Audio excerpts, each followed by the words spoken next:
the man who is up front and comfortable in this place is the American Ben Canute. We've seen this at every Ironman 70.3.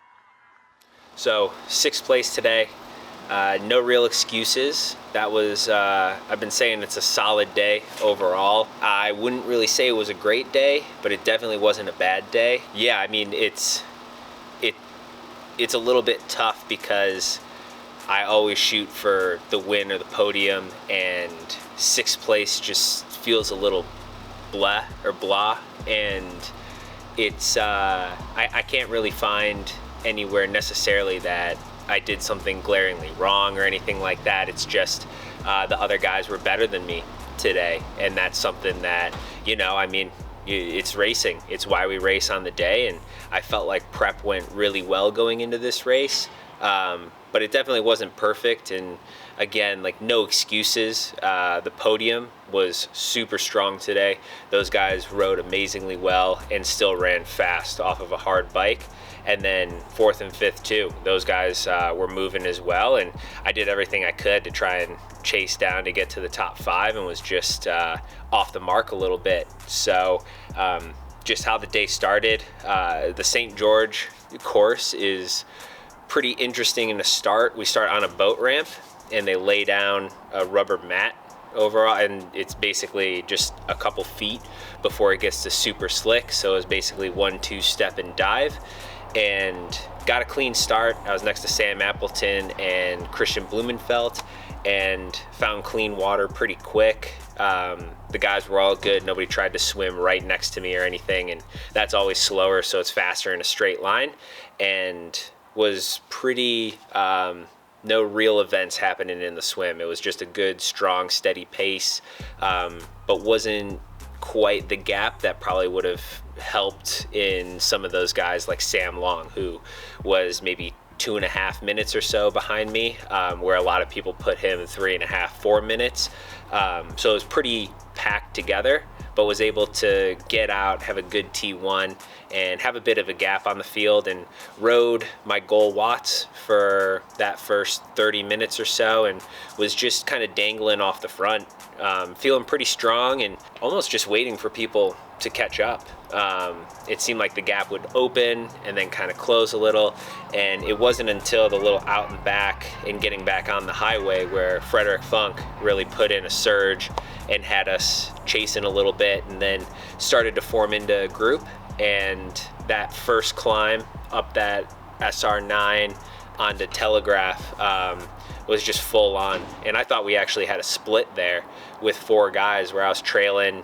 It was Frederick Funk, Dietliv, and Backegard at the time, and thought that we were, with the effort we were riding, we'd be able to kind of separate ourselves, but there's just too much firepower in the pack behind us, and I think we ended up with about 10 to 12 guys through most of the ride, and it was just kind of shuffling around then for the next 15 or so miles maybe. It was really on Red Sands Parkway where you get up to the top of that climb, and then it's mainly downhill or a false flat into Snow Canyon, and that's where Gustav Iden really, I don't even know if I would call it a surge. I just feel like he decided he wanted to race hard, and he wanted to, the pace wasn't fast enough for him, so he just kept the pace high on that downhill, and I think he eventually separated himself from those 2 other guys, and it was a bit spread out then.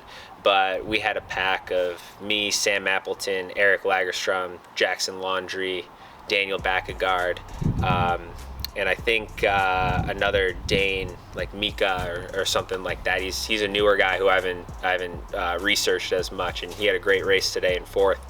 But I was hurting when Gustav put in that attack and was just trying to hang on to Sam and Jackson as we came into Snow Canyon, and kind of let the other guys play around and set the pace, and honestly just tried to recover on a good steady effort, because most of the hills were around 400 watts, I would say, and then we would regroup on the downhill. But on Snow Canyon, it was much more of like a steady 70.3 pace for us. So that allowed me to get my legs back a little bit and kind of recover, taking some calories, because 15 minutes before that I was kind of in a bad spot, suffering and trying not to think too far ahead about running a half marathon, and essentially knew if I could get to the top of Snow Canyon with the group that I would be all right and the descent wouldn't be outrageous, at least with the guys that we were riding with. And that's about how it happened. We rode steady and strong to the top of the hill, and then on the downhill we all regrouped basically and came into T2 together, and that's when Sam Long caught us too. And I think he probably had a very strong Snow Canyon, but I know he loves to push the downhills and has the gears to do it, and we weren't necessarily pushing super hard on that downhill, thinking about the hard run. So that probably allowed him to come back regardless of how hard we were pushing.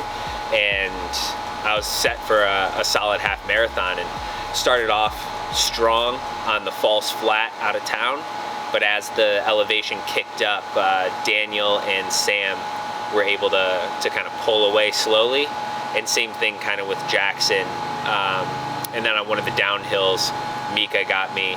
And from there, I was just trying to run my steady pace. And everybody was saying how the steep downhill was going to be really difficult. And that is actually one of my favorite parts of the course. It was difficult and it was hard, but I was able to let my legs fly just pretty easily there overall, and just keep the good turnover. And I think that's a lot of the strength work that I've done with my strength coach Matt Pendola, and working with Bobby McGee, that we knew that would be important.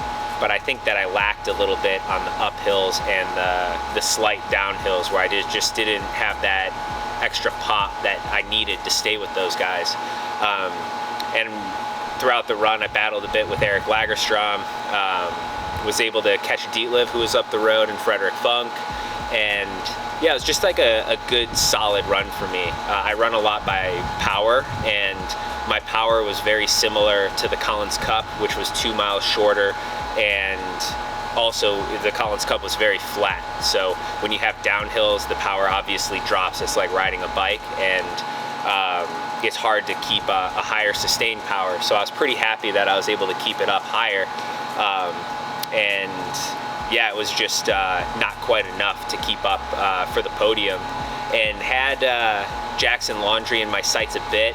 I know about a mile and a half to go. He had 55 seconds on me, and he had a really pretty solid run overall to get the gap on me, and was trying to make up as much as I could in the downhill, but ran out of real estate, just wasn't going to catch him at that moment. So crossed the line in 6th. Overall, a very solid day, and already starting to analyze and think about this year, how it was structured, what races we focused on, how we could have improved the build, any approaches we could have done better. But I raced the legs that I showed with on the day, and I couldn't really ask for anything more. So I always like to say, if I empty the tank and I race strong throughout the day, that it was a good day, and I have to walk away with that, because I don't think that there's any point in the race where I really could have pushed harder or gotten much more out of myself.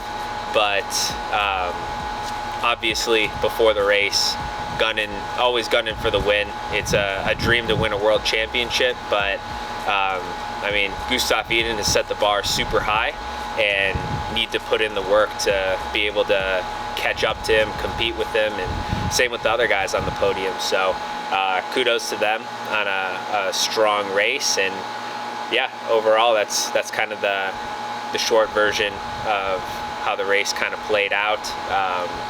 One of the highlights, I think, was the monsoon that blowed in out of nowhere on the second lap of the run. That put a little bit of life back into me with some strong rain, some crazy wind, and even some thunder and lightning thrown in there. So that was, I guess, made for some epic conditions. But yeah, it's not bad. That's my 4th World Championship. Been in the top 10 in all 4. Have been on the podium before, so that's always what I'm shooting for, and that's what I'm gonna keep aiming for each year. So we got to see the course this year, and we'll get to race the same thing next year, and I know everybody's gonna keep raising the bar, so we have some benchmarks to try and hit, and 365 days or so to put in the work and try and come back next year and put up some better numbers.